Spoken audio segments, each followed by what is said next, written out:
Welcome to the Filmlings Podcast, a bi-weekly podcast where we analyze all that goes into effective filmmaking. I'm Jonathan. And I'm Alex. And this is episode 94, Huston's Hollywood, where we talk all about the one and only John Huston, the middle generation of the Huston Hollywood empire.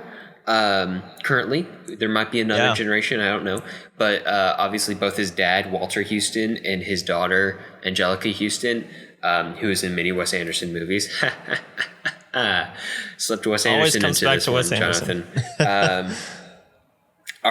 all won Oscars. They're one of only two families to have ever done that.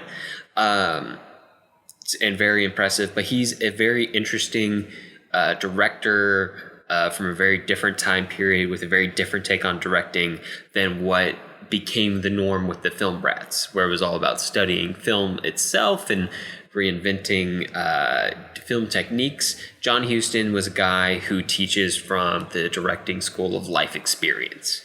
Yeah. And he pulls a lot, like a lot of those golden age directors. He pulls from classic literature as well, which is something that we're going to see a lot. And we've already seen, because we've covered a couple Huston films already with The Maltese Falcon and The African Queen. I forgot we did a second one. Yeah. Yeah, we did two of those. So he's directed a lot of really good movies, so it's not a shocker that he's been on the podcast before. And the thing that we're going to see is that his films deal heavily with human change, like what conditions, like the way that a person's environment and conditions and choices change who they are. And I think that is kind of a running theme throughout these three movies, at least. And I think a large portion of Huston's career, which is super interesting, and how he pulls that out of really, really good existing material. Yeah. He seems to have a good fundamental understanding of what makes a person and therefore a character tick, which comes from his life experience, and it makes for some very vibrant characters on screen. I was always shocked by how many of the even smaller characters seem to just be full and complete people, even if they're only on screen for maybe 5 or 10 minutes. But anyway, before we jump into the meat of this episode, we have to talk about the man himself. And bear with us, this section is a little longer, but it's a little longer than normal with a purpose. John Huston had a very interesting life before he even started directing, and certainly a very interesting life once he started directing, and all of that life experience kind of goes into making him the great director that he was. So he was born in 1906 in Nevada, Missouri, a town named Nevada in Missouri. Obviously, his father was actor Walter Huston, and his influence on his child was kind of helped draw him into acting and theatricality and theater performance. But he wouldn't follow in his father's footsteps for many years. John Huston dropped out of school, and by the age of 15 became a lightweight boxer champion. As one does in California. So already entering into like really, kind of competitive, worldly life experience type situations, even at a very young age. And of course, he kind of had a reputation as a polymath of sorts. He studied ballet as a young child, English and French literature, opera, horseback riding, painting, very cultured, very worldly. And then, of course, he kind of grew up, since he was born in 1906, he kind of grew up with the burgeoning film industry, and he became very, very interested in it, and a very big film fan, and he watched a lot of them. And according in his own words, he even thought Charlie Chaplin was a god to him. Very, very infatuated with all of it. At one point, as he gets older, he goes to New York, and where his father is working on Broadway, and gets some experience there. Then, at a certain point in young adulthood, he goes to Mexico alone, where he had several adventures and eventually ended up becoming an honorary member of the Mexican cavalry. And how many people can say that? Yeah, right? Like, oops, I just became an honorary member of the Mexican cavalry. And so obviously, when we get to the treasure of the Sierra Madre, a lot of that comes from his actual experience. I don't know how much. Obviously, he kind of grew up in a storytelling family, and the blending of truth and fiction kind of comes innately to those types of people. But, you know, obviously all of his real life adventuring in Mexico is going to help him make an adventure movie set in Mexico. While in Mexico, he starts his writing career, which is how he actually enters the movie industry first. And he sells his first short story called Frankie and Johnny. And that's when he decides he actually wants to be a writer. At the age of 25, keep in mind, he's only 25 at this point, and he moves back to LA and starts writing for the movies, including stuff like Murders in the Rue Morgue, A House Divided, Law and Order, the last two of which starred his father. So he has a long working career with his father. And he works with some very, very good directors from the 30s, including people like William Wyler, who actually taught John Huston a lot of what he knew about directing at the start of his directing career. His writing career, though, ended abruptly when he was involved in a DUI hit and run that killed an actress by the name of Tosca Rulian. And if you think that sounds really scuzzy and how does he still have a career? Well, hold on, because one, it gets shadier. It was rumored that it was actually Clark Gable driving the car, but that MGM fixer, MGM being the Metro-Goldwyn-Mayer studio, fixer Eddie Mannix, covered it up. See Coen Brothers movie, what is it? Hail Caesar. Hail Caesar. That's Eddie Mannix, basically. Yeah, that's Josh Brolin's character. Yeah. So we don't even know if he was the guy who did this, but I'm also 100% sure that Johnny Huston at some point drove drunk. Like, that's just the golden age Hollywood, was all of these crazy stories and people acting crazy because they had all of this wealth, all this power, all this celebrity. And it makes for a fascinating set of the stories. If you want to hear more about it, go check out that podcast that we plug like every 3 episodes. Called You Must Remember This. But first, keep listening to us because we have a great podcast too.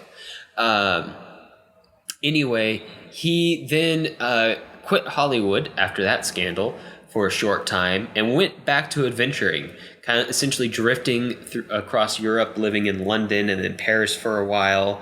I think he was literally doing like painting in Paris, and so he was literally living an American in Paris. Yes. Just probably without the dancing. Yes, well, probably without the dancing. Yeah. At least not dancing nearly as good as Gene Kelly, because no one can dance as well as Gene Kelly. Yeah. Anyway, he came back to Hollywood 6 years later at the age of 31, where he began his writing career again, writing or co-writing such films as Jezebel, The Amazing Dr. Clitterhouse, Juarez, Dr. Elric's Magic Bullet, and Sergeant York, which was a big movie. I believe it won the Oscar that year. The last 2 of which were, in fact, nominated, and one of which won an Oscar.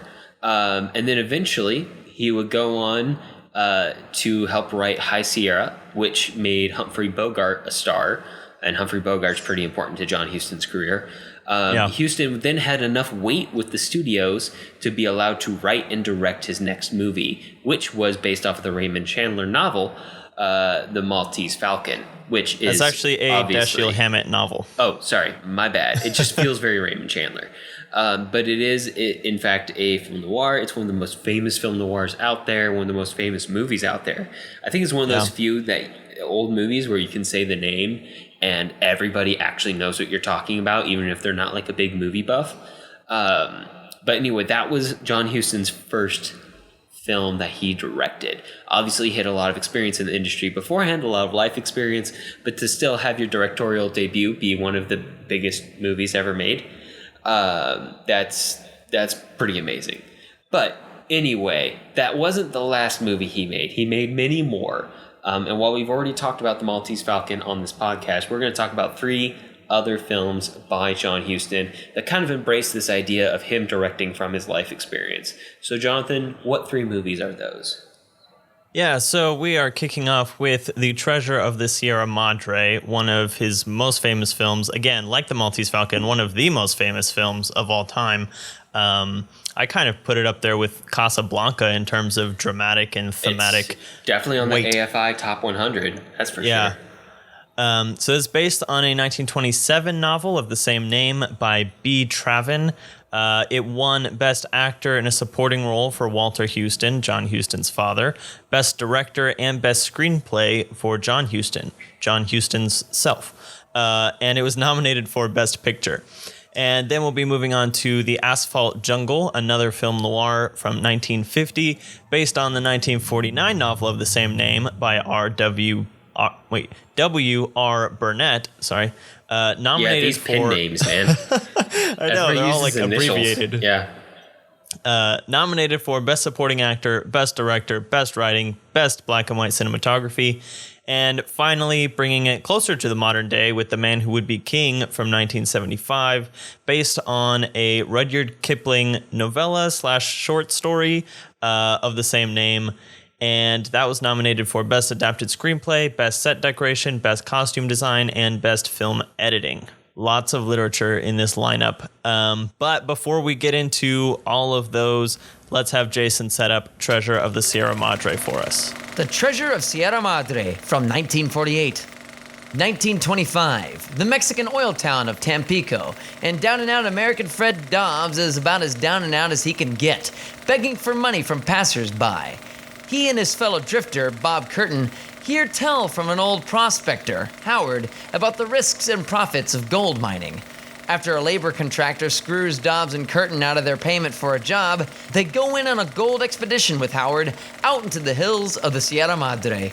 Howard warns his new business partners that he's never seen one of these expeditions go well, that they all succumb to greed. Dobbs laughs the suggestion off, but as the three brave the wilderness and face down a band of bandits led by the dastardly Gold Hat, the greed among them grows. Distrust threatens to spoil the partnership. The pile of gold in the prospecting trio's bags get bigger, but so does Dobbs' paranoia, Curtin's doubt, and Howard's assuredness that this can only end badly. All right, Jonathan, I've seen this movie before. Had you seen it before? I had not. This is one of those movies that was like, it shows up on every list of greatest movies. I know it's one of the ones that I had to see, and I finally saw it, and it lived up. It's awesome. Yes, it's very good. It's got a really good sense of like humanity in it, even though a lot of what the people do in it is very selfish, very based off of desperation and greed. But it has like this, unique ironicism to it. Frank Dobbs starts off the movie with nothing, and he talks about how, well, if I got a little bit, I'd be okay, or I wouldn't take more than my share. And then we just slowly see him go crazy. Not to pull too much from pop culture, Jonathan, and I know you don't watch this show, but everybody is familiar with how disappointing the Game of Thrones finale was this year.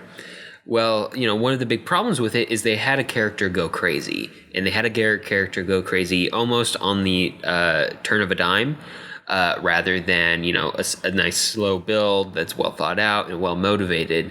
And I couldn't help thinking the entire rewatch of this movie that this is how you have a character go crazy. Slow and baby steps, and you show how they kind of like start rationalizing things and pushing themselves farther and farther and farther until they're ready to do something completely crazy and absurd, like hurt or shoot or injure their friends.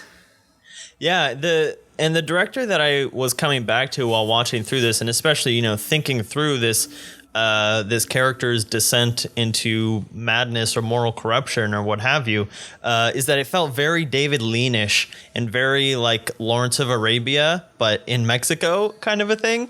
Yeah. I knew you were going to like this because it was set out in like a deserty location, and it was like a big adventure. I was like, oh, Jonathan's going to love this movie. It is. And it's not like though that they cover along a large span of physical space, but because once they get to the mountains, it's mostly like in the mountains, and then they go back to town for like one scene or whatever, but it has a grand epic on the human level, like we've been talking about.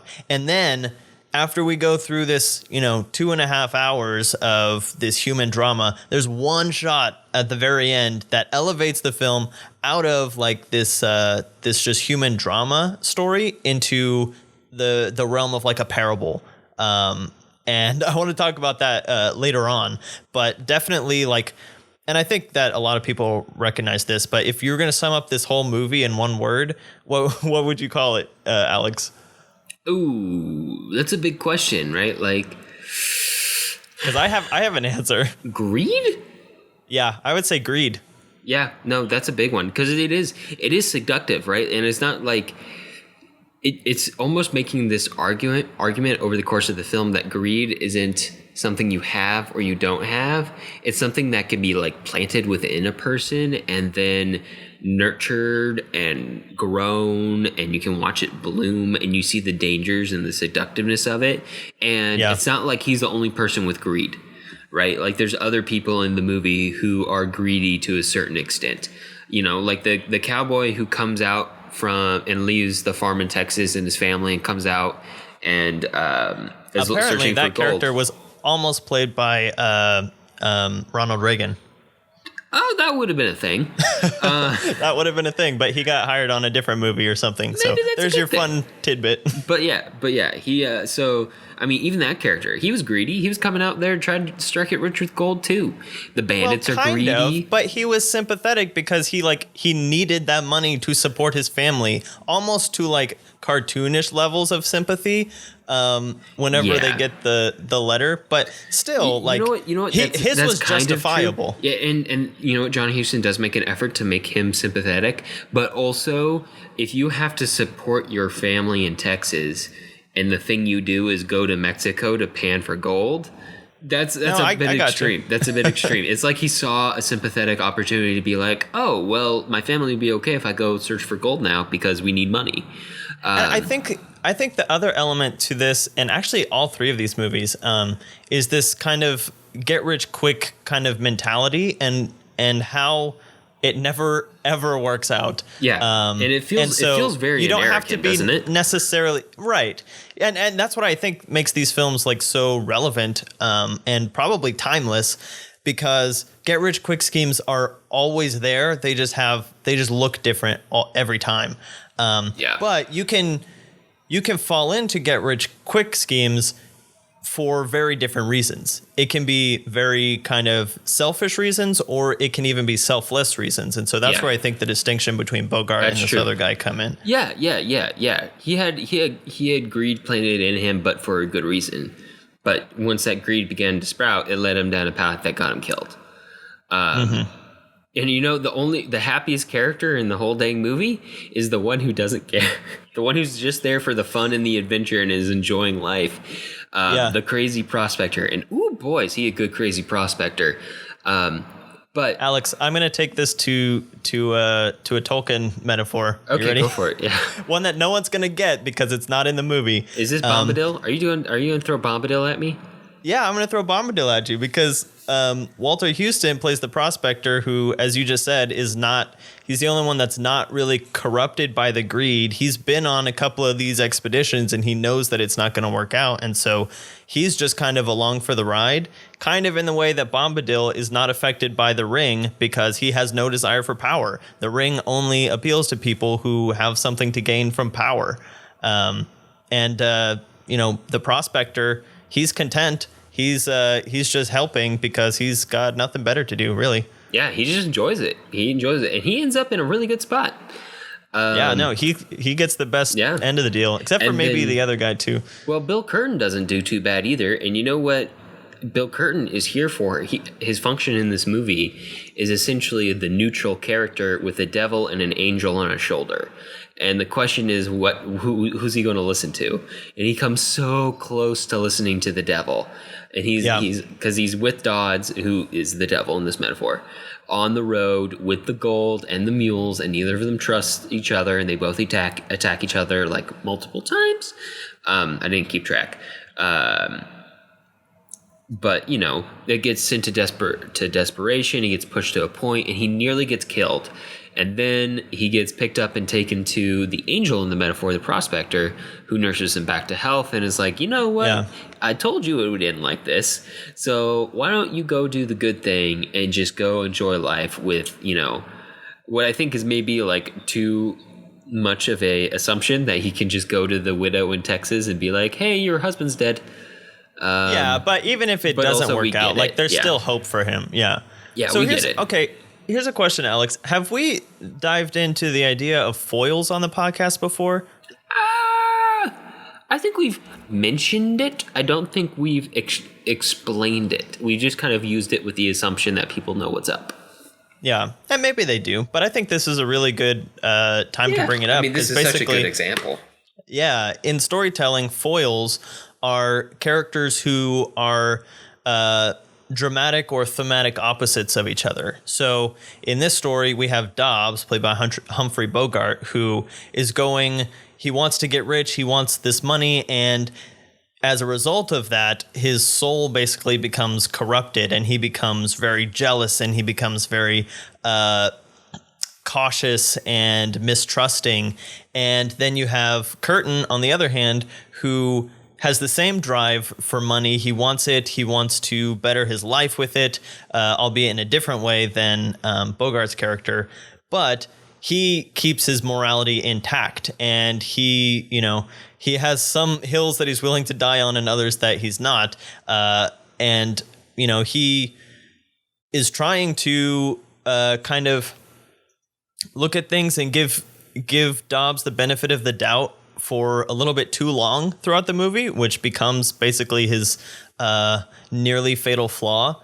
But since we have these two characters, and these are the two that we're really watching how they change over the film, you have one that shows the dangerous path, the caveat, and one that shows, there is a way to go about it in the same situation with the same motivations and come out with a different result. And so that's what these two foils do. And these foils show up all over the place in literature, but this is a film that's built on this foil dynamic, and it's really good. It's really well done. Yeah. I mean, the whole thing is a really, really well written movie. And obviously that's because John Huston is a well-experienced writer and a well-experienced person just in general. And that's always a good tip to take away from this too, right? Is that like real life experience often translates to better writing. But the whole thing is well written throughout. I like, one of the two things I like the best about the writing in this movie is the, just solid execution of setup and payoff. Throughout the movie, if something's going to happen in the third act, we set it up in the first act. If something's going to happen 2 scenes down the road, we set it up right now. Right. Obviously, to quote Dobbs, there's at one point where they're in the boarding house. I don't know what to call it. It's like a bunch of cots, and people can pay a peso to sleep there for the night. And they're talking about gold, and Dobbs is like, "Not me. I'd only take what gold I'd set out to take." Which obviously, when you hear that so early in the movie, I was like, "Yeah, right." We know it's going to go the exact other way. But obviously, Not only does that set up a good, plot device and make the audience more intrigued and more engaged, but it also sets up a good character arc. Those setups and payoffs tell you the point A and point B of the character if you know what to listen for. And the only question left is, what's the journey in between? What's the arc in between point A and point B? I love when they're walking through the hills, and Curtin's like, "You never know about those old guys. Some of them are liable to surprise you." And the prospector actually has a lot of energy and capability about him.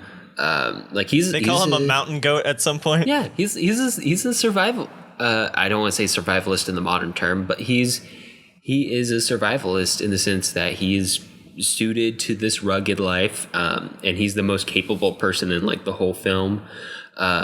Also, this movie's very blunt in a lot of ways, and they'll be like, we could screw each other over this way, or some guy is going to do this or that, and the old prospector's just listing all the ways that he's seen these expeditions go wrong, and he's like, one of them's probably going to happen. I don't know what yet, but one of them. Yeah. And the other two are like, nah, but of course it is. And I think they all happen. And then the other thing that I really like about the writing is that it's very clear with the choices the characters make. It never feels like a character's forced into something. There is always very clearly an option B, an option A and an option B, sometimes an option C. And then we see the character make that decision. And at one point, they literally spell them out. Like when the Texan shows up and they're like, well, there's 3 things we could do. This, or this. And he says it. He's like, you can kill me, you can report me, or you can let me just join you or whatever. And, so then they have to make that decision. And then, since we've been with these, and that moment is really interesting. Like the whole character of the Texan puts a really interesting dynamic on the film, because we do have the foils and we do have the prospector who feels a little bit outside of those two foils. But they all end up making the same decision about the Texan, which is to kill him. And so to some extent, this greed and this gold has infected all three of them to the point where they're willing to kill for it. And then, circumstances intervene, and they don't end up having to, and then we get all the sympathy and all that stuff. But that really is a very revealing moment for all three of the characters and the state of each of them at that moment in the film, because that's pretty darn near like the middle of the movie, if I'm not mistaken. Yeah, no, it's very close. That's right around the point where there's the "we don't need no stinking badges" scene. This famous line. Apparently, there was a lot more swearing in that scene that got censored by the studio. Oh, I 100% believe it. I 100% believe it. But yeah, you can mark that movie pretty well by when they talk about badges. But yeah, let's talk about the production of this movie, Jonathan. Okay. Because you know what? It's interesting looking at the production history of Hollywood. One of the reasons that film studios first moved to California, as a lot of people know, is the fact that there is a lot of natural light out here. LA is sunny 300 out of 365 days a year. That's the average. That there's not a cloud in the sky and you have consistent light, which obviously made it easy to shoot with old-timey cameras that needed full daylight to shoot. You could not shoot with studio lights when cameras were first a thing in like the 19-teens. Now, of course, technology started getting better, and there are other advantages to being on the West Coast. You were farther away from the Edison monopoly in New Jersey. You were farther away from the financial literally the farthest away from Edison. New York. Yeah, yes. Unless you and still be in the country. Right. Anyway, one of the other big advantages of shooting in Southern California specifically is that there are a variety of landscapes readily available in and around the area, all within like 100 miles of central LA. There's stand-ins for beaches and deserts and valleys and forests and cliffs, and all sorts of landscapes. And a lot of stuff ends up being shot around there. And typically, up until this point, it was very rare that you would go outside of that radius to shoot a movie. Maybe if you had to shoot, you were either shooting on sets with backdrops, or you were shooting somewhere in and around LA. Part of that is because camera equipment was even bigger than it was by the time John Huston was directing movies. It was hard to move. Everything was new. The industry was still relatively new, and logistics and the bureaucracy and the organization of it still had to catch up. Now, there was some stuff that was shot on location quite regularly, most of them being Westerns. Obviously, John Ford shot a lot of stuff out west, Monument Valley being a big one. But he doesn't get into Monument Valley until the 40s, which is when Treasure of the Sierra Madre is shot. And Treasure of the Sierra Madre is an adventure movie, but not really a Western. And it was one of the first ones that was shot on location. It's a Southern. Yeah, yes. It is one of the first, it's kind of known as one of the first movies in Hollywood, big budget drama, A-list movie that was shot on location in Mexico. And obviously John Huston was the perfect person for the job, having had many adventures in Mexico himself, and having been an honorary, and still is, I guess, an honorary member of the Mexican Cavalry. I really don't know how that stuff works. I don't know. But he does him and the cinematographer on this movie do such a good job of using the natural landscape. And John Huston is the kind of guy who likes to do stuff in longer takes. Less so in this movie than in the next two. But he likes to do shots in oneers or near oneers if possible. And there's a lot of moving shots. There's a lot of tracking shots, which are obviously much harder to do on location outside. in this movie. The use of the hills as backdrop and the use of the local foliage, a lot of cactus and wild shrubbery to kind of help frame and set up the shot was just rather impressive. And I know you're much more of an expert on cinematography than me, Jonathan. So what did you think of the on-location work in this movie? Every time I watch one of these old movies that was shot in Academy aspect ratio, which is practically full screen for those who are unfamiliar, and you just realize like how well full screen can be shot. And it's one of those things like I think about with black and white all the time. Like, why don't we just use that as like an option for movies anymore? Like, we don't have to shoot everything in 1:37:1. But like, could we still shoot some stuff like that? Because every time I see one of these movies, and especially like old Kurosawa movies or Abbas Kiarostami, what? Jonathan, I have something that I want to bring up because I was thinking about 4-3. I think 4-3 might make a comeback. I would be so excited if it was. Tell me. You want to know why 4-3 is going to make a comeback? Well, one, in a way, it already has. So there's a movie on Amazon Prime right now called Guava Island, starring Childish Gambino, Danny Glover, and Rihanna. And it is shot in a 4:3 format. And one of the reasons it's shot on a 4:3 format is because that way, no matter which way you hold your phone or your iPad, the screen looks the same. Okay. There is a film coming out that is being shot in 4:3, which is The Lighthouse. Have you seen the trailer for this yet? I have. It's going to star Willem Dafoe and Robert Pattinson in this psychological thriller. Anyway, just saying that the cinematography in this film is very good, and I don't think that 4:3 should be ruled out. Okay, Jonathan, one of the reasons I thought you liked this movie was, again, because it's very similar to Lawrence of Arabia, the dust in the wind shot. Yes, the dust in the wind shot. But before we get to the end, before we go into spoilers, I do want to say there's a film that this movie made me think of that no one else, unless you are a diehard listener to our show, will probably have ever heard of. Alex, can you remember back to a movie that is very similar? It's Are we talking about similar The Outrage? in some ways. No, not The Outrage. It is not an English language film. Was this a Bollywood movie? No. I don't know then. I'm thinking of Pozakonu. Do you remember this? Oh wow, Kuleshov? that's old. Yeah, I know this. It's an old film by Kuleshov, but it was about Kuleshov of the Kuleshov effect. Kuleshov That of the Kuleshov effect. It was about prospectors in the Yukon. Yes, that and were the prospectors in the Yucatan. Yeah, The Yucatan and the Yukon are polar opposites. I'll say figure it out polar and someday. equatorial opposites?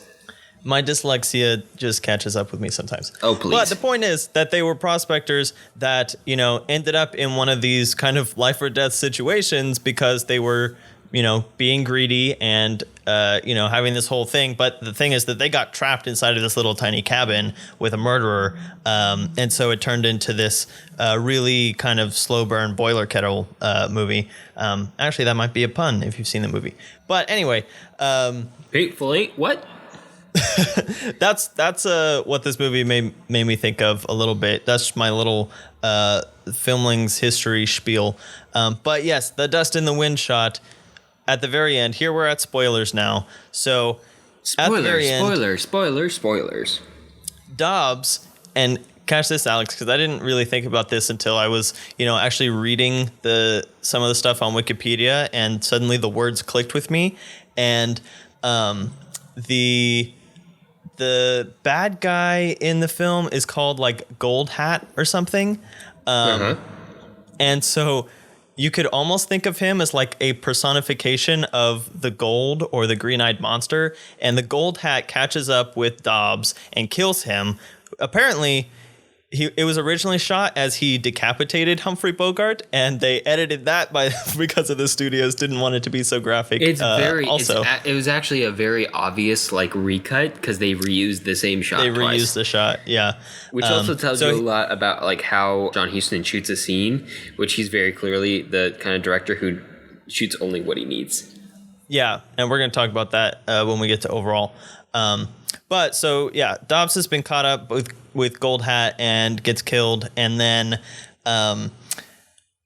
Curtin and the Prospector are trying to sneak their gold back into the city. Oh, no, that's not even true because Dobbs had all the gold and it got taken by the bandits who basically just took the fur, and they thought that the gold was just dirt to make the furs seem heavier so you could sell it for more or something. I'm not totally sure how that scam would work. But so they go back to where the bandits had got all the gold after the bandits have gotten their just desserts, if you will. And all the gold is spilled out on the ground, and then a gust of wind comes and literally blows all of their gold away, literally dust in the wind. Yep. And it is the most just turns this movie from a character study into a parable about the fruitlessness of chasing gold and the futility and the temporal nature of wealth and money and all this stuff. And like that one shot was just mind blown. And like, all right, that's what storytelling is right there. No, it was a really good scene, and it's one of those things like everybody in the audience probably went, "Oh my gosh, I can't believe they just let that gold go away," and then you're immediately forced to think about was it really worth it though? Yeah. Like, do you really? And want then they to be start in that laughing situation? in one of the greatest kind of bringing it back to the characters. Curtin and the Prospector, they just start laughing, and they laugh for a solid minute. And you're just processing the whole movie because the whole movie just blew away in front of your eyes, and the deaths and the almost deaths and the, everything they went through just becomes pointless in about 10 seconds. And you see how useless and meaningless all of that, all the effort to gain wealth was. So Yeah, it puts a lot of stuff in perspective. It was, and it went for a post-war film, for a post-World War II boom film. That's a pretty poignant message. So no kidding. There's a reason it stood the test of time so long, and I think it will continue to do so. But anyway, Jonathan, do you want to move on to the Asphalt Jungle from 1950? After I give one last bit of trivia about the Treasure of the Sierra Madre, there is a cameo by John Huston in this movie. Do you know who it is? No. He is the American in the white suit at the very beginning that Humphrey Bogart keeps pestering for money. Oh, really? Yeah, that's John Huston. I'm so used to old John Huston, so that's weird. I know, right? All right, now we can move on to the Asphalt Jungle. Jason, what's the Asphalt Jungle? The Asphalt Jungle from 1950. Erwin Doc Riedenschneider, criminal mastermind, is fresh out of jail and looking to score another big jewel heist. Going through contact man and bookie Cobby, Doc finds a lawyer by the name of Emmerich, who agrees to back the job financially, despite him being broke and needing money for both his wife and mistress. Soon the rest of the team is assembled. The safecracker, Louis Chiavelli, a family man. The getaway driver, Gus Manisi, a hunchbacked diner owner. The hooligan, Dix Handley, Gus's friend, and a southern boy looking to make enough dough to buy the family horse farm back. The crime is carefully planned and executed in the same way, at least at the beginning. There's too much stacked against them, lying and double-crossing partners, a reinvigorated and corrupt police force, personal interests and burdens, and of course, bullets. Lots of bullets. As everything falls apart, it quickly becomes a question of survival in and escape from the Asphalt Jungle. All right, Jonathan, so I had already seen this because I'd already seen a lot of John Huston movies. Had you seen this before? I had seen none of these. Let's just get that out of the way. I haven't seen any of these movies.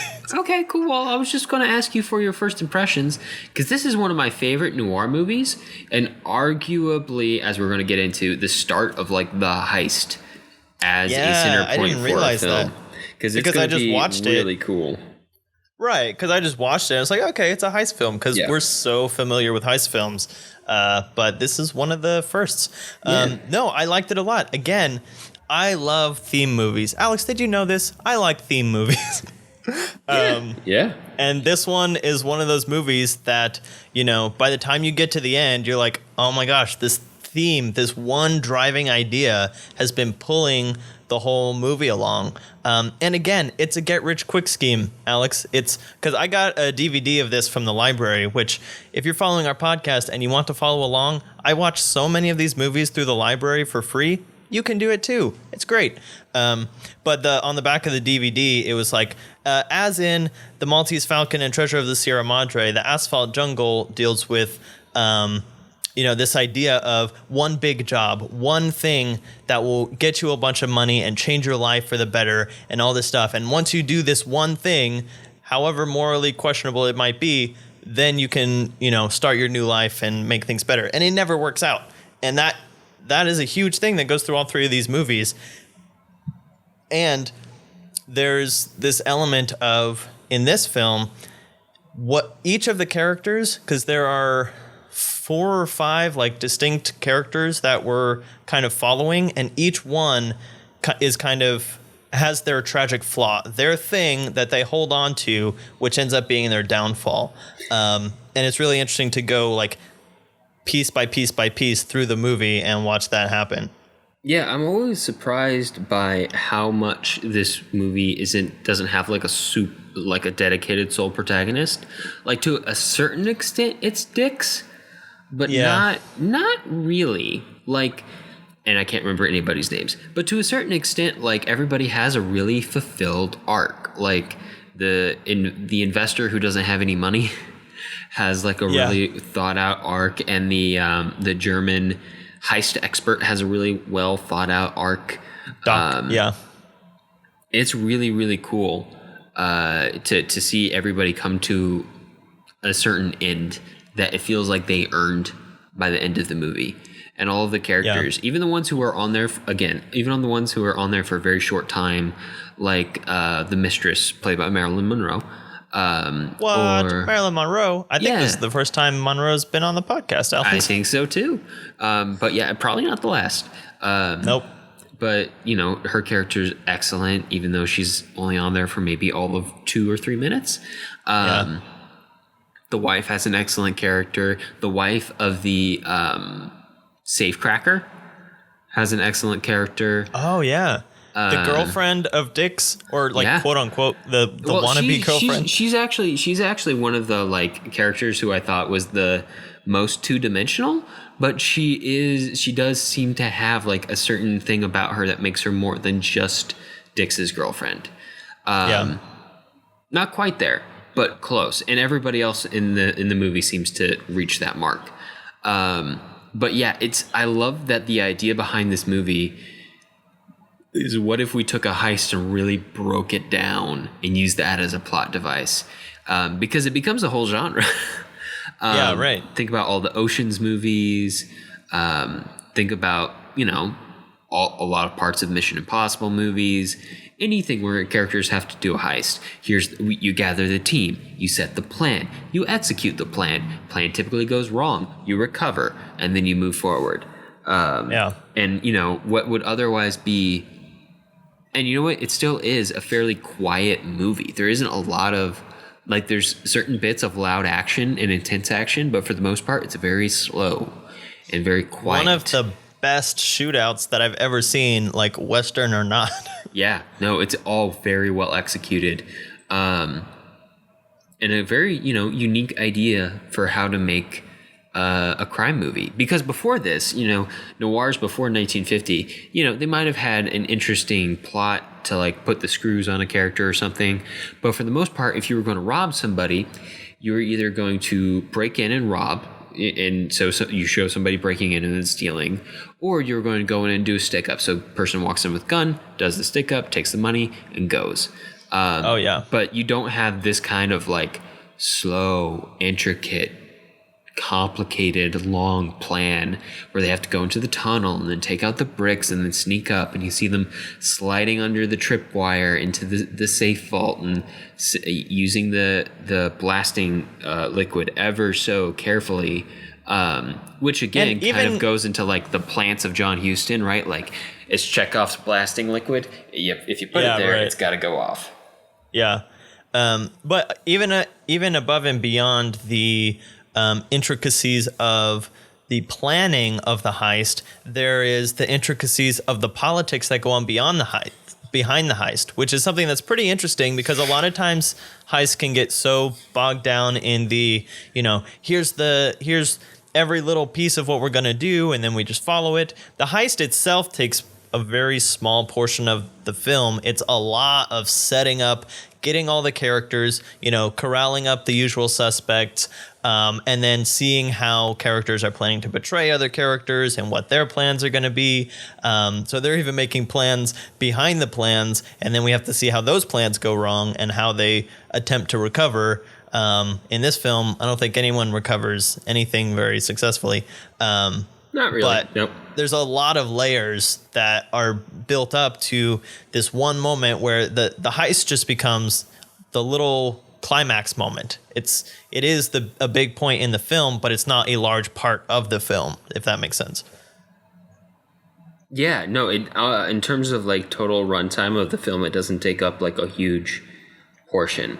A lot of the first part of the film is done with the planning and setting up the very intricate, complicated web of motivations between all the characters, because there's like crossing and double crossing and triple crossing and secrets and lies, and we start to delve into these characters' side lives to a certain extent and see their significant others and their families and stuff, and see how they're all connected. I didn't even realize that the bartender character had a disability of some sort. Apparently there's something wrong with his back. Yeah, he's a humpback, essentially. Yeah, and it doesn't even, it's one of those things that doesn't really show on screen. It is there. You can see the prosthetics sometimes, but mostly it comes through the dialogue. Yeah. So, but yeah, they even get you into that, and they show you what's going on. Then there's the heist. Then there's the fallout from the heist, in which all of those plants that came in the first half of the movie come to fruition. And they come to fruition in really interesting ways with a lot of payoff. And then there's the escape. And then there's the escape. Quote, the escape. Yeah. The resolution, if you will. Yeah. But yeah, I think it's going to be hard to kind of go through the story of the movie without, setting up the stuff that's going to be at the end. So I think let's just go ahead and put down the spoiler warning here. So if you want to watch this movie, go do that and then come back, because we're going to talk about all the stuff that goes into the ending, which is another incredibly thematic ending. So each of the characters has their thing that becomes their downfall. Doc, the German guy, he has a thing for younger women, for some reason, which starts to almost be a theme in this episode with the way that the prospector had the thing for the younger Mexican girls. And then who else is there? There's the money guy whose thing, his downfall is his mistress. And then there's who's the other one? Kind of. Kind of? Kind of his fall was the mistress. I feel like he has a lot of downfalls, though. Yeah. It's true. They all end up like causing their own downfall to a certain extent, right? Right, but it's because they're clinging on to something really, really tightly. Yeah. And so even for Sterling Hayden's character, Dix, who I thought he was going to have a happy ending, honestly, because they made him out to be the really sympathetic one. But his thing is he wants to get out of the crime business and get back to his old life. And that ends up being his downfall in a really kind of ironic and tragic sense. And that literally brings this. Yeah, he does. He makes it home. And that becomes his tragedy, that he pushed himself to get home without stopping to actually heal himself, and ends up, dying as soon as he gets there, with this really great shot with the horses surrounding him in almost this, I don't know, it's like almost this angelic kind of a scene where he's laying in the field and all of these horse angels. Yeah, I don't know what it was, but are you telling me that there are horse angels in this movie, Jonathan? Yeah, we're gonna make an Asphalt Jungle mythology right now. Sure. Sure. Yeah. Yep. No, but it's a really evocative image, and it really just brings home. And the other thing is how cool and collected each of the characters are as they sort of are going through their downfall. So the I don't know what to call the guy, but the like producer of the heist, if you will, the guy with that's supposed to have all the money but doesn't. He's just kind of sitting there as Marilyn kind of breaks down and tells the truth, and he's like, "All right, just go ahead." And then the doc, the German guy, he sits there and he watches the girl dancing, and then the cops take him out, and he's just like, "All right, I stayed 3 minutes too long." And it's not a super subtle movie, but everything serves the theme, which makes it all work because it all ties together really, really well. Exactly. Yeah.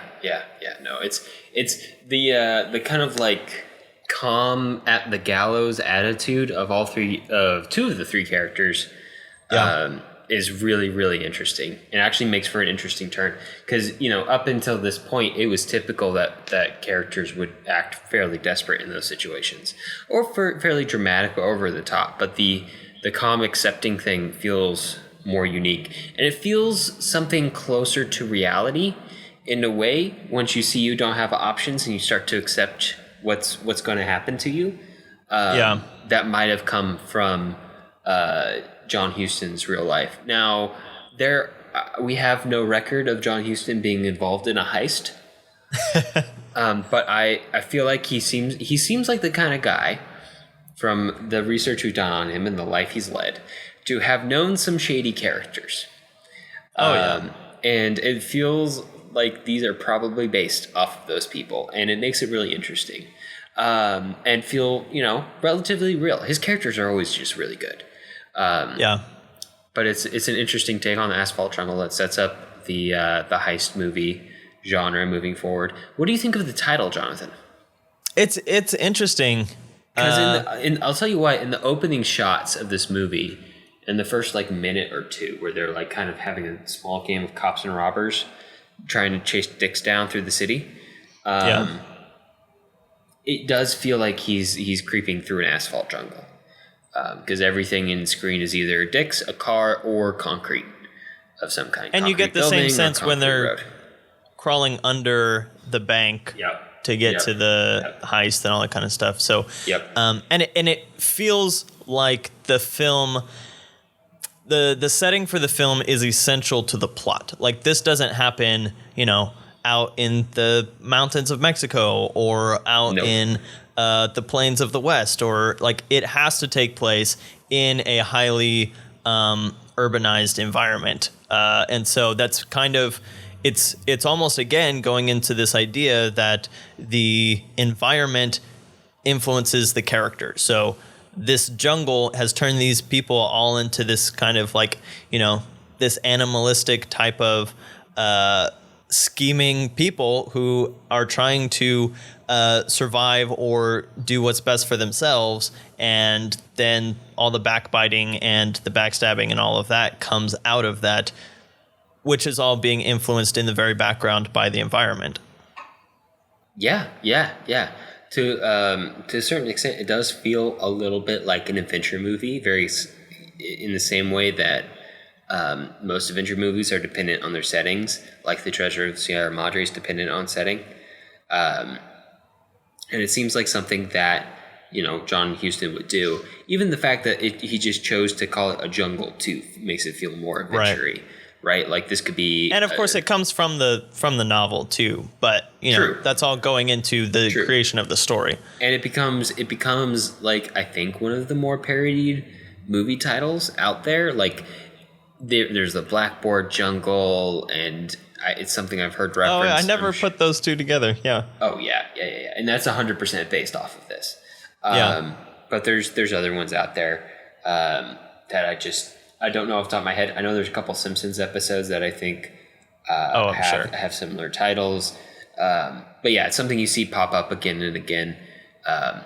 And of course, it has a good marking place in film history as both the start of the heist film and one of the earlier movies that helps Marilyn Monroe's star rise, because she's not a big name when this movie comes out. But her few moments on screen kind of help push her in that direction. I have a question, Alex. Sure. Because we've done an episode on film noir, and we included John Huston in that episode with The Maltese Falcon. How do you think this film fits into the noir genre, and specifically the way that we set up the noir genre in that episode? Which I know is not an all-encompassing definition, but there are things that are common traits across noirs that I think this film is missing a couple of elements. It's true. And this film definitely, where it is noir, is its topic, crime, the style of the characters all being criminals or part of the criminal anti-heroes, world. No true hero. Yep, anti-heroes.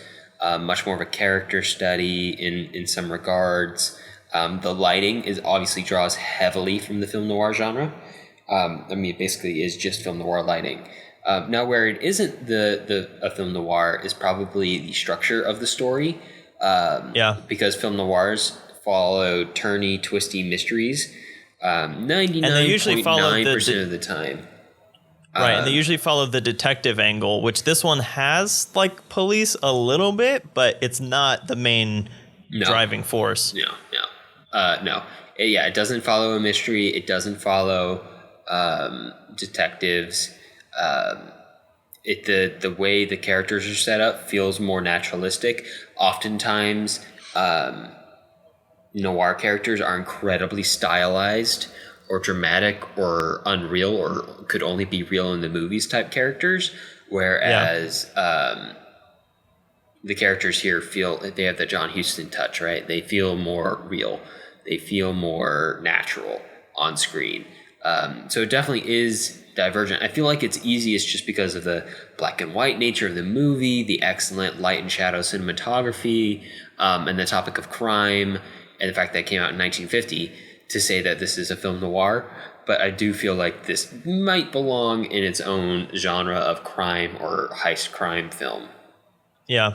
And I think the other thing that's interesting is that it both kind of does and kind of doesn't have a femme fatale, because if we're talking about Sterling Hayden, Dix's character doesn't really have a femme fatale, but several of the other, like the guy with the money and the German character, both are kind of their downfall as women. So there's a little bit of that femme fatale texture to it, but it's not one of the big elements that a lot of noirs kind of end up with. So yeah, I just thought that was interesting because this is often called film noir, and it is, but it not like 100%. Yeah, no, it's close. It's a branch off. It has its origins in noir, but this is definitely a branching point. And it's rare that you can point to a movie so solidly and say, that is the point where this genre split off from this genre. But you can definitely do that with the Asphalt Jungle. I'm sure there's other smaller examples that might have happened earlier in the 1940s that people can point to, but this feels like the big one where you can point to and be like, that's the one. And that's apparently this was a big influence on Rafifi, which is a French heist film. I was thinking about that movie when I watched this one, because it also feels like it follows the kind of same slow, meticulous heist, very careful plot and style. Yeah, and that's also referenced as like a huge popularizer of the heist genre. So that being influenced by this one, again, this is kind of that point that kind of just sparked this whole other thing that was kind of like, because heist films have always been kind of tangentially related to noir and neo-noir, but they're often completely distinct things. And so this is where this one's got one foot in two worlds, and it's kind of starting its own world with the heist movie. Yeah, no. Anything else to say about the Asphalt Jungle before we move on? One more piece of trivia. The girl who plays Dix's quote-unquote girlfriend, we've seen before on the podcast, and obviously we've seen Sterling Hayden before in Dr. Strangelove, but his girlfriend plays Lena Lamont in Singing in the Rain. She's the girl with the really high, annoying voice. And you would not know it from this movie because she doesn't have a really high, annoying voice in this movie. Very different role. Yeah. But that's cool. So that's cool. fun. That's interesting. All right, now on to The Man Who Would Be King from 1975, starring Michael Caine, Sean Connery, and a bunch of other people, obviously. Those are two big names. Jason, you want to set that one up for us? The Man Who Would Be King from 1975. 1885, India, and Rudyard Kipling is working late at night in his newspaper office when he is approached by a ragged, crazed-looking man who reveals himself to be Peachy Carnahan, an old acquaintance from 3 years ago. Peachy proceeds to explain his condition to Kipling. He and a comrade and fellow Freemason, Danny Dravett, both ex-sergeants of the British Army, had met Kipling 3 years ago, using his position as a journalist to blackmail a local Raja. They then used that money to execute an audacious plan.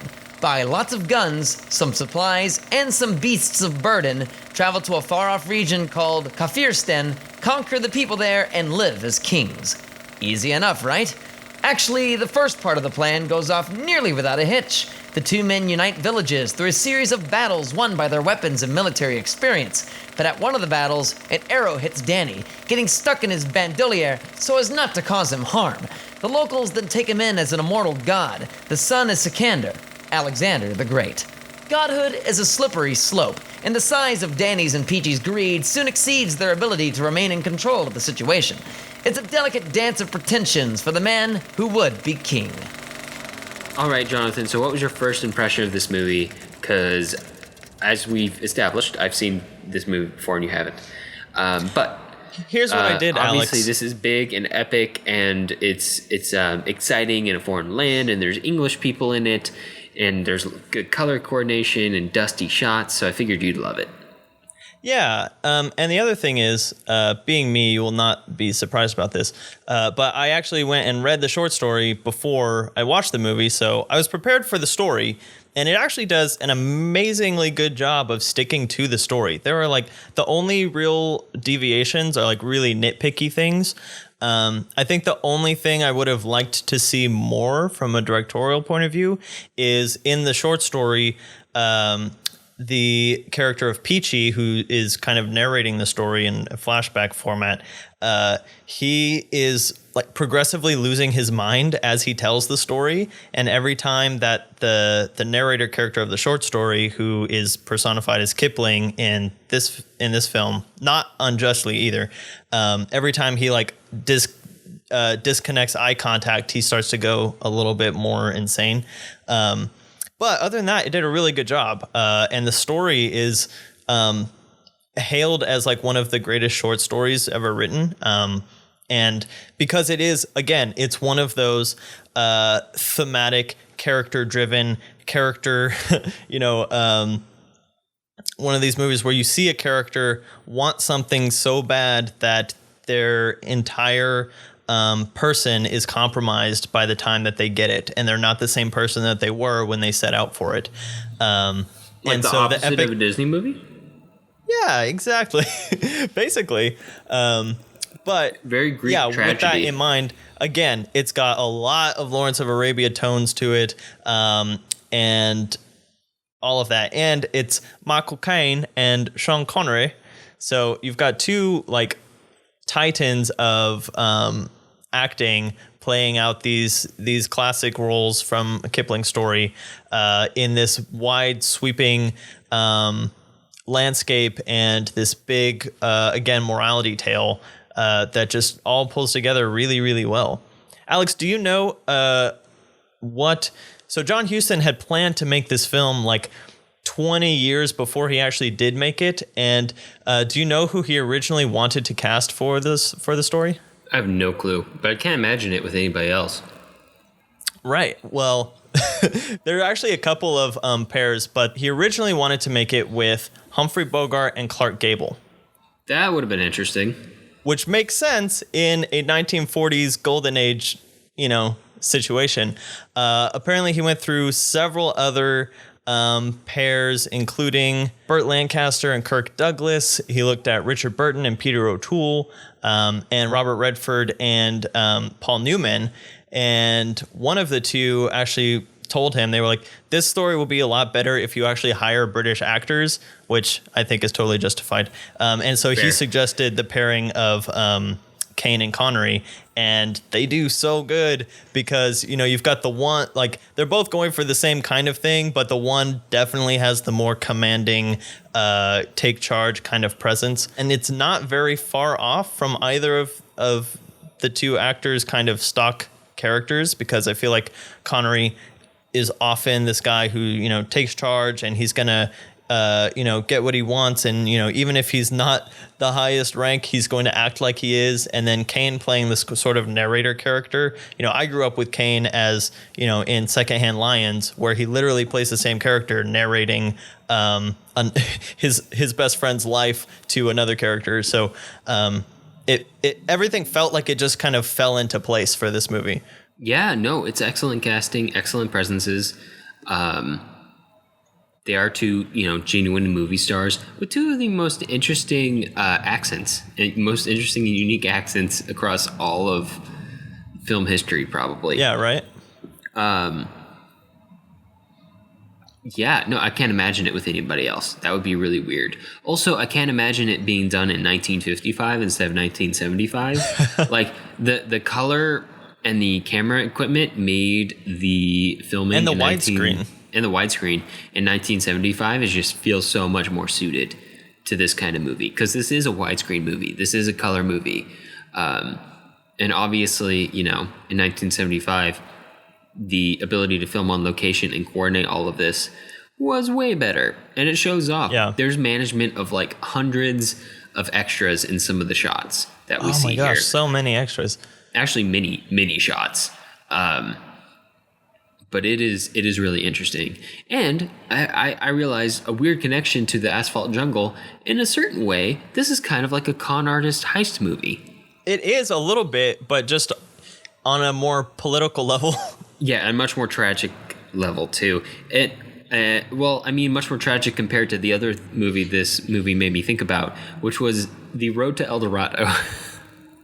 Okay, the animated one? Yes. Okay. I mean, it makes sense. I haven't seen that movie in a really long time, but I get what you're going at. Yeah. This is the R-rated tragic version of The Road to El Dorado. Was this movie rated R? Well, okay, it's PG, but it's 75, so yeah. I mean, I don't know. There's too much butt in this movie for this to be rated. Sean Connery butt. Rated R for Connery's butt. Well, there's Connery's butt, and then like some random woman's butt at some point. Oh yeah. There's also true. a lot of bloody violence in the movie. So yeah, I mean, if this was made nowadays, probably PG-13, probably R. Yeah. Well, also these days, they wouldn't have been so shy about nudity. They would have just been like, yeah, make it nude. They would have pushed it into R if this was made today. Yeah. Which Oh, yeah, it's not 100%. inconceivable that this will be remade in the near future. Honestly, I could totally see this being redone. I could see like, an auteur director going for studio money doing this, because it would be like it would be a remake. But I don't think a studio would come up with the idea of redoing this of their own accord.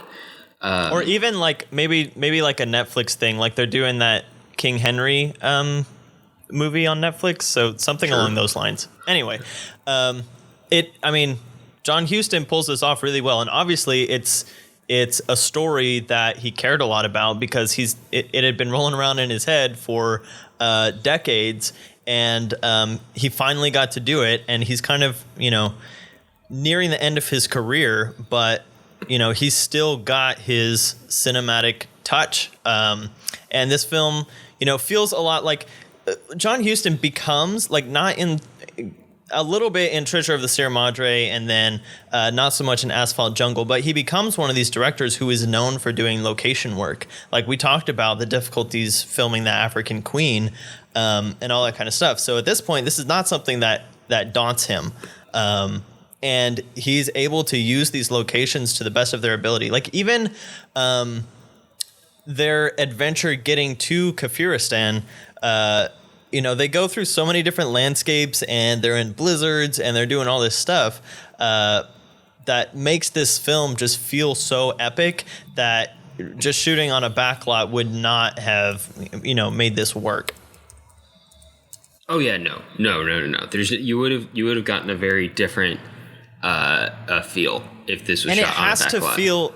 It has to feel like these characters have gone to the utmost lengths to achieve this goal of ultimate power that they want. They want to go to this little place and become rulers. Their intent is to go and take over and become rulers, become worshipped, become loved, become rich and famous, and then show off to all their buddies back home. So there is this, it's almost like an imperial criticism. It's almost England in a small scale. Oh, intensely, to an extent. Intensely so. Oh, yeah. Because these guys are traipsing around full of like hubris and ego and arrogance. Like, yeah, we can rule them. Why not? Let's do it because we can. Like, we were trained by the British Army. We'll just train them like the Brits do because the Brits are the greatest race on Earth. And then, at one point, see how they that works out for them. laugh off being called gods, and then they're like, "We're British," which is the second best thing. And I was like, and then they fully step into the role of being gods. Yeah, and they are intensely British. Like even the part where like Michael Caine's character is like approached by a naked woman, and his reaction is to like gasp and to like start quoting a contract. And I was like, wow, that seems very English. Yes, but that is also important because that goes into the dichotomy of Caine and Connery's character, which they have a contract. They're not complete foils, but they're along those lines of being two characters put in the same situation, and their reactions diverge at a certain point. Yeah, one of them being women, because their contract is to not touch liquor or women until they've become kings, and at the point where Connery is like, well, maybe a little bit of the women thing isn't such a bad idea. He has become a king. He has become a king. I know, and that's his justification. Yeah. That's his downfall. Yeah. Did you know that Kafir? Because I wanted to double check this. Kafiristan is a real place. I did. I looked that up too. I don't know how much research went into the culture of Kafiristan for this movie, because that would have involved a lot of either production information that wasn't available in this movie or researching the culture of Kafiristan in the 1890s myself and then comparing it to what I saw in the movie. Right. Which it didn't. That becoming an expert in it didn't seem like a worthwhile endeavor. But I'm going to go out on a limb here and say that it is broad strokes of inaccuracy mixed with the occasional accuracy. But for the most part, I feel like what Huston was going for was a certain level of exoticism and difference that was thrown out there. And just to make it feel like a different place. I think he also wanted to make it feel like a backwards place, which is definitely, heavily problematic. And except it kind of that it reinforces the arrogance of Caine and Connery's characters. Right, which I think is the point, because this again goes into that level of parable of the story to where, it almost, as a film anyway, it almost might work better in a science fiction context. If you go to an alien planet with a less civilized type of alien culture, and then you do the same kind of thing, which I'm sure has probably been done, I just can't think of it off the top of my head, then you're not at risk of actually misrepresenting a real human culture. And I wonder if this is also one of those kind of trade-offs of medium, because when Kipling is writing, first of all, he grew up in India, so he has a better idea of the culture. But second of all, he doesn't have to literally show you the culture in Kafiristan. He can tell you, okay, they learned their language, they learned all this stuff, and they interacted with them like this. But he's not actually showing you things and maybe getting it wrong, like the way they dress and all that kind of stuff. So he can leave a little bit more up to the imagination than John Huston, who literally has to put all of that on screen in some way or another. Yeah, right. Like he can let you kind of imagine it in your own way. But yeah, essentially all that is to say that if they remade it now, there would probably be a deep amount of research done on the, or you would hope a deep amount of research done on the culture there. Yeah. But yeah, they also managed to build, the story does a good job of building up like this idea of a different place with its own lore that's at the same time like connected to the lore of the Western world, because they almost has work this Alexander in Stargate there. quality to it. Yeah, because they have the Freemasons. And it's one of those things where it's like it's something a great plant and payoff, by the way. Oh yeah, because it becomes very important all the way through. But it is, again, like kind of going back to a sci-fi context. It's one of those things where you feel like, oh, a human was on this planet before and left behind this thing that now they all worship because they didn't understand it. And so when more humans come, then they kind of fall into that, worshiping them because they have relation.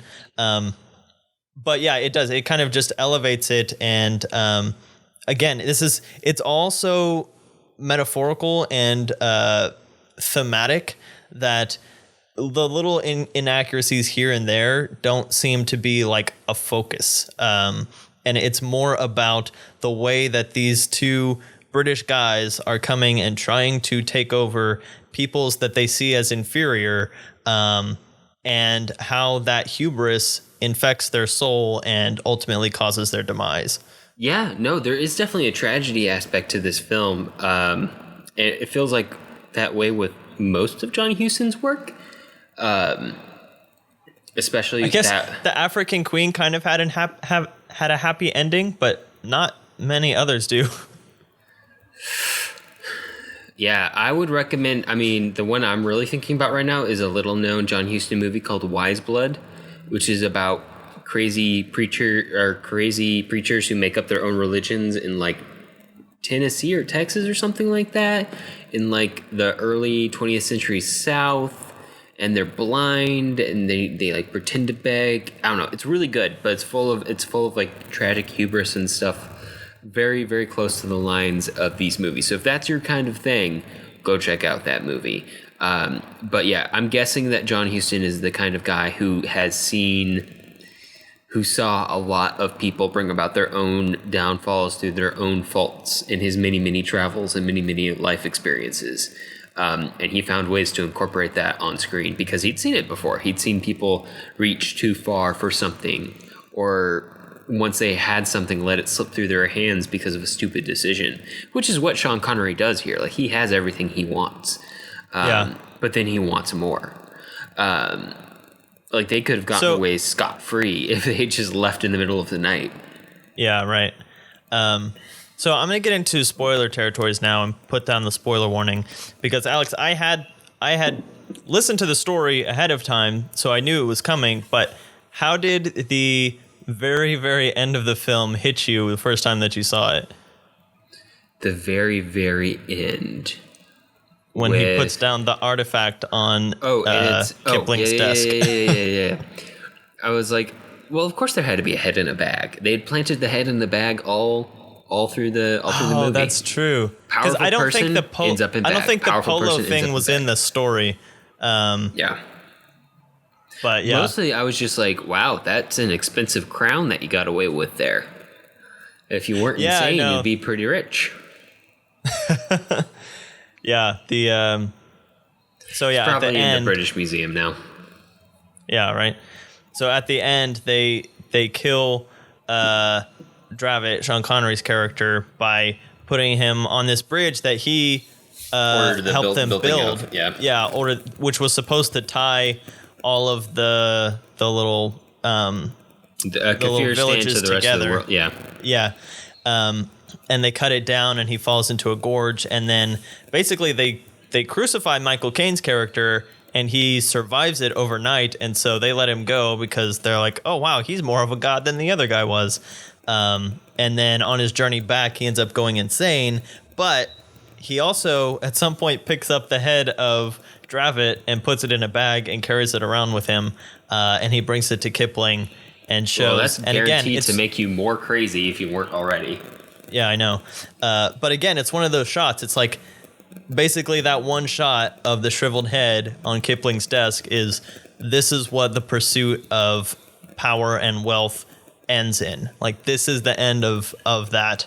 Yeah, it's the exact analog to the dust in the wind shot. Exactly. Yeah, and that's what makes these John Huston films so good, is that it starts with a theme, it starts with a premise, like, we're going to search after wealth and fame and power, but if you don't have the moral fortitude to back that up, it's always going to end futilely. But starting out your journey with that in mind always ends futilely. You have to, the only people who get there and get to keep it are the people who weren't searching for it in the first place. And I think that that's the ultimate takeaway from all of these movies. And John Huston, people, he talks about in his chapter in the AFI book how the French directors, like in Cahiers du Cinema, I still don't know how to say that properly, but he said he would do interviews with them, and they'd tell me my philosophy on life that I'd never thought of before. And so I'm definitely kind of reading into these movies, but there is a very clear thread throughout many of them, at least the ones that I've seen. You may have seen more, but there's this clear thread of you can't take it with you. So yep. Enjoy the ride, like on the African Queen. Right, exactly. And that's the one that has the happy ending. Yep. I'm sure that, there are more out there that I just haven't seen. He's made many movies. And written even more. But with that, Jonathan, do you want to transition to overall notes? Yeah, after I give my casting tidbit for this movie, which is the fact that the queen that Sean Connery ends up marrying and who ends up being his downfall was actually Michael Caine's wife at the time. I'm not sure if she's his current wife or not, but she is of Indian descent, and so she had the look that they needed for the film, and they convinced her to be in it, and she does a good job. Yes, he is. Michael Caine is still married to Shakira Caine. Yeah, so that's fun because Michael Caine is standing there and he's giving away Connery to his wife in this marriage scene at the end of the movie. So that little tidbit just makes Connery the whole thing face. It bites him in the face. It makes it just like so ironic and hilarious. All right. With that, let's move to overall notes. And Jonathan, I think one of the most interesting things to talk about when it comes to John Huston, especially in the context of our podcast, is his directing style and his philosophy on directing, because it wasn't just his philosophy on directing, it was the overwhelming philosophy on directing in most of the golden age of cinema. We've often talked about the film brats. In fact, we've talked about the film brats like ad nauseum on this podcast so far. And that's a generation that grew up studying movies. They had film school. They developed most of their techniques and their ways to tell stories from watching movies and getting it from other stories. Well, before them, they really changed the idea of what directing was. Before them, the idea of being the director of a movie was to bring to it a sort of life experience garnered wisdom. That's what people like William Wyler, Billy Wilder, material. John Huston, Orson Welles did. Yeah, and they also typically worked from pre-existing material as time-tested stories. Yeah. Very common thing in the film industry throughout all of it, really. Yes, so John Huston came from a school of directing that was to just go out and live life. And that's not bad advice. It's actually quite good advice, but it isn't the only way to study directing anymore. And a lot of the best directors out there are probably people who have managed to fuse the two, both studying the technique extensively and also, going out and living your own life, having your own unique, interesting experiences. Not that you have to go to Mexico and become a member of an honorary member of the Mexican Cavalry or go be a painter in France, unless you want to. I mean, that's an interesting thing to do. If you can dance, that's a bonus. Yeah. But if you can go out and have your own unique life experiences to bring in and mix in with all of the things that you are essentially going to be stealing, like an artist does, from other directors, that creates a very unique blend. And that's, I think, what gives John Huston's work a very or a very consistent worldview from each movie. Is that, yes, he studied the way cinema works. He worked in it for years. He grew up on it before he started directing. But also, he had his own unique life experiences that formed him pretty solidly as a person with a pretty consistent worldview over the course of his life that he was then able to take into the movies and connect to it by connecting his own life experiences to the characters that were on screen. And we see that result in both a consistent worldview and, just well-made characters. Yeah, absolutely. And also, as far as like his directing style, and what puts him in the camp of an auteur, and of course he started before auteur filmmakers were a thing, and he was one of those filmmakers that the French filmmakers who created auteur theory, credited as being an auteur. But one of the ways that he did that is, and this is really interesting because he doesn't talk about too much the way that, anytime someone wants to reference, especially in these American Film Institute interviews, anytime they reference a director who like is so planned to a T that nothing can change when they're on set, they're just shooting the film that they've already planned out in their head, they always reference Hitchcock. And I don't think that Huston was that meticulous with his planning, but he would use, he would plan it out to an extent, and he would shoot in a way that basically, he said he wouldn't even know the editor on his film sometimes because he would only shoot the things that he needed. And in doing so, there was very little wiggle room for it to be edited in a way that he didn't intend it to be put together. And so there's a term that is used in all types of video or filmmaking, which is called dump truck shooting, which basically means you shoot as much as possible. You shoot every shot and reverse shot and wide shot and, anything you could possibly need or possibly use to bring a scene together in the editing room. And then, films are made or broken in the edit. That's not really true with John Huston because he had this vision in his head that he would shoot, and he would only shoot that. He wouldn't give any wiggle room. So what he shot is what you get in the end. So it's this interesting thing that, editing is such an integral part of a directing process. And, it's often called like the third time that the script is written. But there is a way to kind of get around that if you are very clear on your goals from the very beginning in the way that John Huston did. And I don't think any of his movies, really suffered from that, to my knowledge. Yeah. Yeah, no, I don't think they do. He would have to be, to a certain extent, a flexible director because he was on location all the time. But it is nice to know what you're going to use and have a clear idea of what you want the scene to actually look like when you're done. There are people who are really good at improv shooting, but they actually are pretty far and few between. And I will tell you right now, dump truck shooting can lead to some bad situations where you get very bland scenes, or you're just doing too much work or paying for too much footage that you're just not going to use. Or it just leads to a feeling of like safety and contentment. When you're shooting, you're like, oh yeah, we got all the coverage. The scene's fine. When really you're not pushing yourself to make the scene the best it could be. You're just getting coverage rather than getting the scene. I'm saying this as somebody who works in television and sees it all the freaking that's the only way that TV shows shoot, actually, because they have such tight schedules. But a TV show is inherently a different beast than a movie. I mean, that's the premise of 3-camera TV shows, right? Yeah. No, nothing's shot with one camera anymore. I don't even know if a lot of movies are even shot with one camera anymore, but it is probably more common in the theatrical world than the television world. Yeah. And so I've already talked about his characters to a certain extent, but, typically when I'm talking about how significant it is that they feel naturalistic and they feel real, sometimes still a little stylized, but more like real people than older movies. It might be something you take for granted in a lot of modern day movies, but, looking back at the acting in like the 1930s, at the early portion of sound cinema, acting was typically very big, very formalized, rather standard across a lot of it.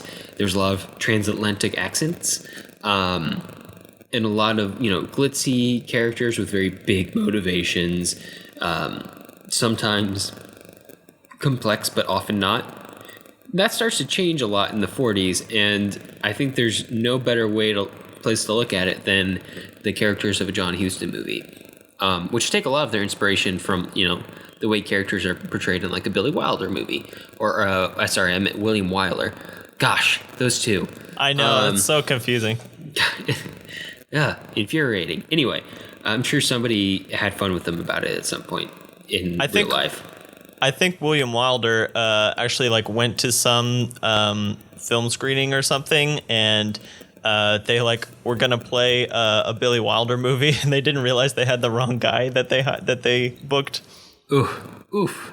Oh gosh. Yeah, it's rough. That's terrible. But yeah. I mean, the Hollywood in the 1930s was very glitzy, very glamorous. And this, even just the Treasure of the Sierra Madre being done on location, dirty, gritty for, early Hollywood. It feels like a big turn.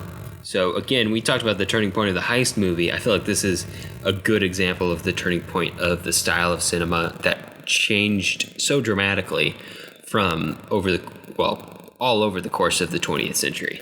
Going along with that, I feel like we're both bringing in two of these different elements, like the fact that John Huston was pulling from real life, but he was still using very established material. But I think that the part where his real life kind of comes into that is, which stories are the ones that resonate with him the most. He would say that he would never read a book or something with this idea of turning it into a movie. You hear sometimes directors will be like, every time I read something, I'm thinking about how it could be a movie.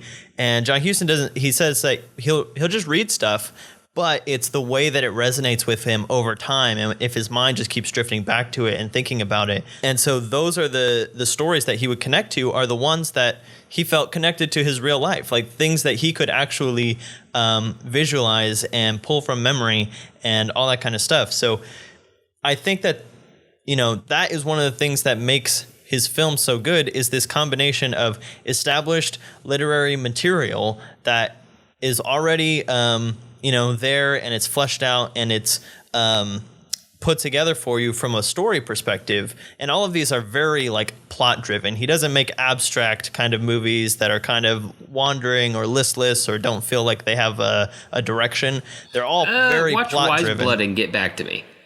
Okay, maybe. But he talks about how he depends on a plot for most of his films in order to pull the characters along.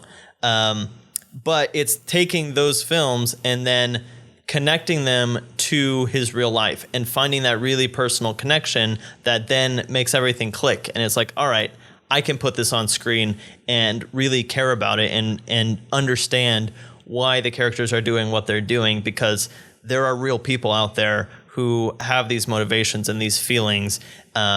So I can put that on screen for other people to see and connect with. And that's what makes John Huston so effective. Exactly. Well, he is an amazing director. He's got an impressive body of work, and he is a good connecting glue from old Hollywood through Golden Age Hollywood up to modern day Hollywood. And I think for 75 is American New Wave territory. Yeah. So if you're out there and you're interested in directing or writing or just even film history in general, he's a good guy to check out. And especially if you want to be a director, he's an excellent guy to check out. And a good reminder. Alex, do you remember his crowning role from Battle for the Planet of the Apes? It's true. True, though. Go back to our Planet of the Apes episode for that tidbit. Right. But yeah, especially for anybody who's interested in directing, he's a good person to study, and a good reminder that directing isn't all about sitting inside and watching movies. I know that's rich coming from me, but it's also about getting out there and living life as well. Yeah, absolutely. Well, Jonathan, what are we going to talk about next time on the podcast? All right, Alex, next time we are putting in our third installment of the Film de Femme series, and we're going to be talking about director Elaine May. And we kind of picked up on her because her career kind of has a lot of hills and valleys that we're gonna talk about, because the three movies we'll be covering are A New Leaf from 1971, which is a comedy starring Walter Matthau. Then we'll be covering Mikey and Nicky from 1976, which is a crime film starring John Cassavetes, and I can't remember who the other one is. But that one is in the Criterion Collection. And then we're going to be talking about Ishtar from 1987, starring Warren Beatty and I think Dustin Hoffman, which was almost universally panned when it came out. So she's got from Criterion to the Razzies, if you know what those are. And we're going to see how all of that fits into one director of Elaine May next time on the podcast. Yep. It'll be an interesting career to discuss, especially within the context of what it means to be a female director in the late 20th and early 21st centuries. It'll probably be the last installment of the Film de Femme series, just because we have X number of times officially in the year. As such. But that doesn't mean we're done covering female filmmakers at all. In fact, we are making a conscious effort to include them quite a bit in our episode planning for next year, which has already begun. We're excited. But, of course, we will always make an effort to be inclusive of all sorts of filmmakers here on the podcast. All right. What's our next Patreon podcast subject, Jonathan? Yeah, so as far as donations, if you would like to support the podcast, we have a Patreon and Coffee account. If you would like to make donations there, you may. If you donate for $5 on Patreon, you'll be able to hear the bonus podcast. And the last episode, we talked about the recent biopic over J.R.R. Tolkien's life called Tolkien. And we also covered, if you subscribe at any level on Patreon, you will be able to get our commentary tracks covering the entirety of the extended edition Lord of the Rings films by Peter Jackson. So you can listen to all of those and then listen to our podcast about Tolkien. There's some fun banter. Alex said some forbidden words in that podcast that I will not repeat here. You did. I'll tell you later. I remember now. Yeah, no, that really upset. That was funny. And then our latest Patreon commentary track is a special one because we had guest Hayden Schaff, who has been all over Patreon recently, joined me to do a commentary track on Quentin Tarantino's Inglourious Bastards. And we got really deep into that movie. It was super good, basically a podcast in itself. So if you would like to subscribe for $10 a month, you can listen to that on Patreon. Well, Jonathan, that's about all the time we have for this episode. If you have movie suggestions for us or just want to reach out, I can be found on Twitter at JSSatchel. And I'm at Alex Garinger. And I'm at the Blue Jay 1994. And to find links to things that we talked about today, you can view them on the blog at thefilmlinks.com. If you like the show, let us know. Leave us a review on iTunes so other people will know what we're all about. We definitely appreciate it. Talk to you next time. All right, see ya.